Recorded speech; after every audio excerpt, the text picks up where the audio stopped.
Assalamualaikum warahmatullahi wabarakatuh. Halo teman-teman PPG semuanya. Saya Anissa Wahyudi Putri dari program studi PPG Pendidikan Bahasa Inggris akan memaparkan panduan observasi yang akan saya gunakan untuk mengamati profiling peserta didik.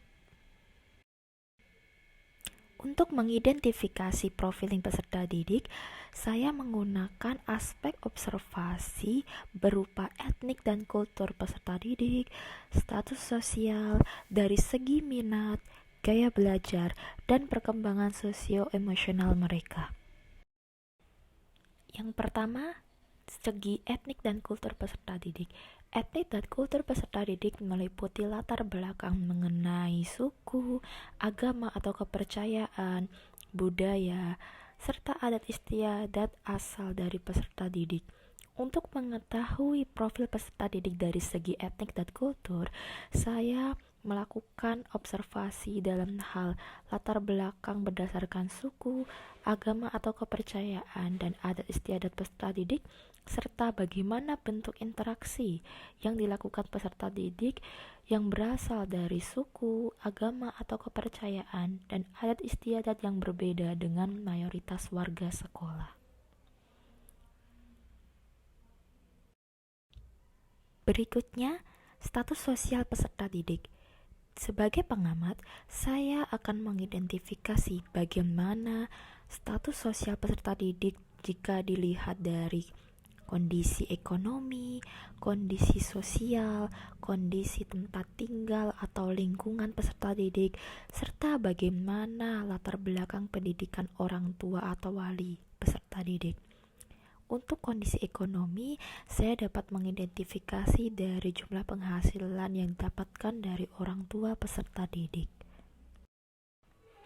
Selanjutnya, minat peserta didik perlu kita ketahui agar kita sebagai calon guru kelak untuk mengajar mereka dapat memberikan materi pembelajaran yang memenuhi minat mereka, sehingga peserta didik akan tertarik dengan pembelajaran yang kita laksanakan.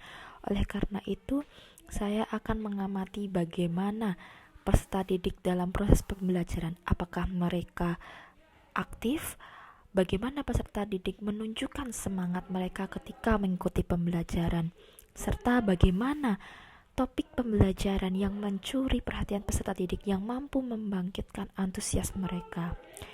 Selain itu, saya juga akan mengidentifikasi bagaimana keikutsertaan peserta didik terhadap berbagai kegiatan ekstrakurikuler di sekolah.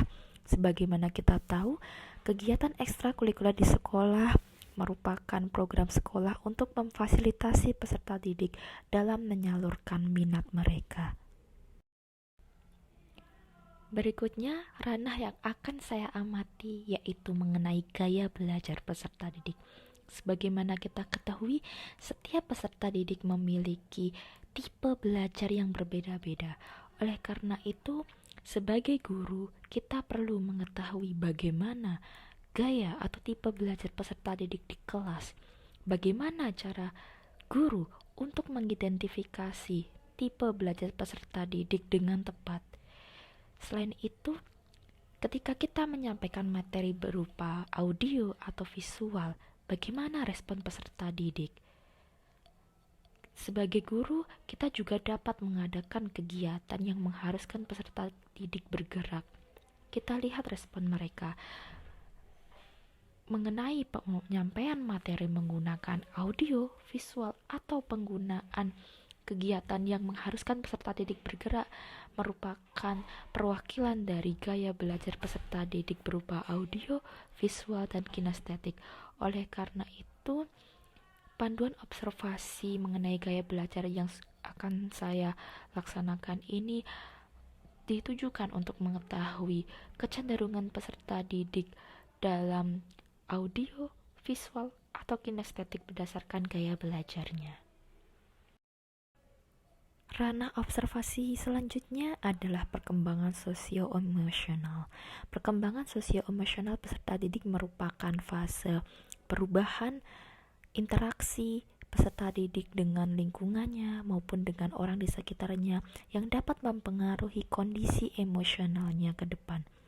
Untuk itu, sebagai guru, kita perlu mengetahui bagaimana hubungan interaksi yang terjalin antar peserta didik maupun antara peserta didik dengan guru. Guru juga perlu mengetahui bagaimana tingkat kepedulian peserta didik terhadap lingkungannya. Selain itu, guru juga perlu mengetahui bagaimana peserta didik bersikap dalam kegiatan berkelompok.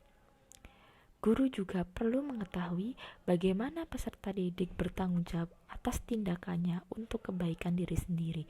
Oleh karena itu, saya akan mengamati perkembangan sosio-emosional peserta didik berdasarkan beberapa butir pertanyaan berikut. Demikian panduan observasi yang saya buat dan akan saya lakukan untuk mengamati profiling peserta didik. Terima kasih atas perhatian teman-teman semua dalam menyimak panduan observasi yang sudah saya buat. Teman-teman bisa menyampaikan pendapat, saran, atau masukan teman-teman dalam kolom komentar. Terima kasih. Assalamualaikum warahmatullahi wabarakatuh.